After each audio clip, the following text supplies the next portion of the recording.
Sonic 3 and Knuckles has an interesting development history and is in fact two separate games. When this game was being developed, Sega ran out of time and money to continue development, so they decided to cut the game in half and release Sonic 3 on February 2nd, 1994. About 8 months later, Sonic & Knuckles was released, except Sonic & Knuckles was no ordinary Sega Genesis cartridge. There's a slot at the top of it, allowing you to place another cartridge in it, and when locked onto Sonic 3, we get the full game, Sonic 3 and Knuckles. This game is definitely the biggest 2D classic Sonic game, and most view it as the best of not only the classic Sonic series, but of the Sonic series in general. Personally, I feel that the level design is inferior to Sonic 2, leading Sonic 2 to be a more enjoyable experience, even though Sonic 3 and Knuckles has much more content.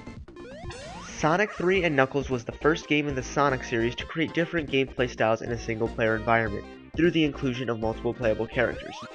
Sonic is obviously still playable, but plays approximately the same.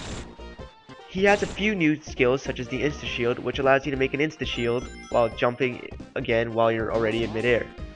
Sonic also has access to special abilities from the Elemental Shields that the other two playable characters don't have.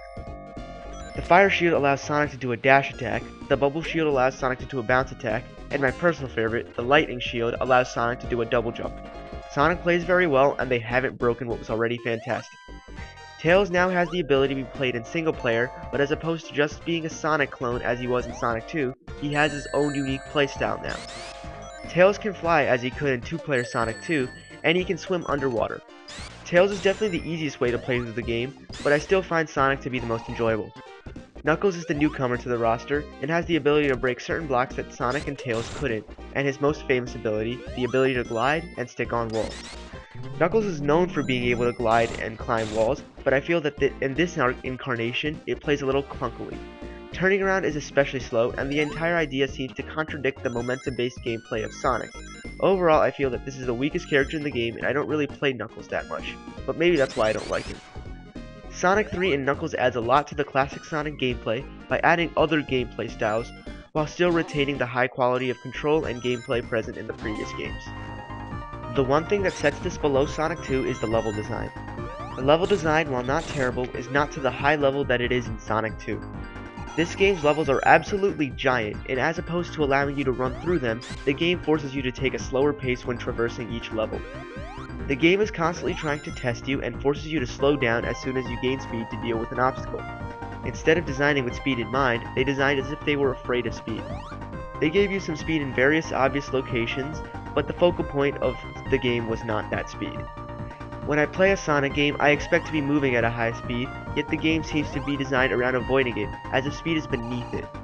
The level design is nowhere near as bad as, let's say, Sonic CD, but it still isn't as enjoyable as it could be. This is the main thing that sets it apart from Sonic 2, and is the reason I prefer that game. Levels such as Sandopolis are just frustratingly long and slow, and not what anyone wants to play. And some of the gimmicks they place in the levels are just frustrating, like this spring on a tiny platform in Ice Cap Zone.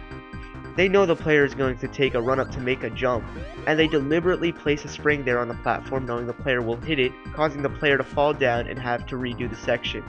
What's worse is, you need a run up to make the jump, so it leads to an incredibly frustrating experience. This kind of level design isn't clever, it just ends up being annoying. While Sonic 3 and Knuckles isn't completely comprised of that, the level design is overall more frustrating than in Sonic 2, making it inferior to Sonic 2. This game differs slightly in structure, mostly in bosses, in special stage structure, and the fact that it seems to have a larger emphasis on narrative. As opposed to having a boss at the end of each zone, there's a mini-boss at the end of the first act, and a big boss at the end of each zone. This is interesting, allowing us to have smaller bite-sized bosses with fresh new ideas, and the concept is well thought out and works well. The other structural change is the special stage. Special stages are now not found at the end of the stage or in checkpoints, but in giant rings spread throughout the stage. These rings are hidden, so you have to explore the level a little bit to find them. Chaos Emeralds are also required to fight the true final boss. The special stages have you in this environment with lots of red and blue balls all over the place, and you have to collect all the blue balls while avoiding all the red ones. If you collect all the blue ones, you're rewarded with either a Chaos or Super Emerald depending on your point in the game. This game has two sets of emeralds due to the nature of the development of the game. Since originally the game was in 2, there needed to be 2 sets of emeralds. So yeah, it's weird like that, but it's a weird game. Supersonic is still in this game, but now if you have all 14 emeralds you can get Hypersonic. Knuckles works the same way, with him getting a super form at 7 Chaos Emeralds and a hyper form at 14. With Tails, it requires him to get 14 emeralds to go super, but his super form is really powerful. Hypersonic and Hyper Knuckles are also ridiculous, so if you get those, have fun. With the addition of Knuckles, the game shows some more narrative elements and cohesion between the stages. The game attempts to show you why you're going through the different stages and attempts to give some characterization to Knuckles. Throughout the game, Knuckles stops you at every zone and tries to screw you up. He does this because of his want to protect the Master Emerald, and he believes that he's protecting it from Sonic. There is a turn when Eggman steals the Master Emerald, and then Knuckles helps Sonic out.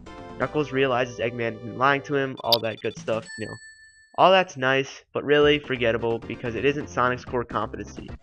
Overall, I enjoy the special stages, the new structure, and the increased narrative presence over previous iterations, but it isn't really truly game-changing. While these are interesting additions, it fails to make up for the lackluster level design. Presentation-wise, this game follows well in the footsteps of its predecessors. The game looks great, just as its predecessors did. The game does ramp it up slightly in terms of graphical quality, and it all looks great. Sound-wise, it also sounds great. My personal favorite is Ice Cap Zone Act 1, but the rest of the soundtrack is incredibly solid. An interesting thing about this track is it pretty much sounds exactly like the song Hard Times by the Jetsons, and if you do a little digging, you'll see that the guy who did Ice Cap Zone was the keyboard for the Jetsons. Brad Buxer, the guy who did Ice Cap Zone, also the keyboardist for the Jetsons, also worked for Michael Jackson, who is thought to have had some involvement with the soundtrack, but is uncredited due to a lack of sound quality which he was frustrated by. This isn't 100% fact or anything, but it's a prevailing opinion on the internet, and I thought it would be something interesting to bring up.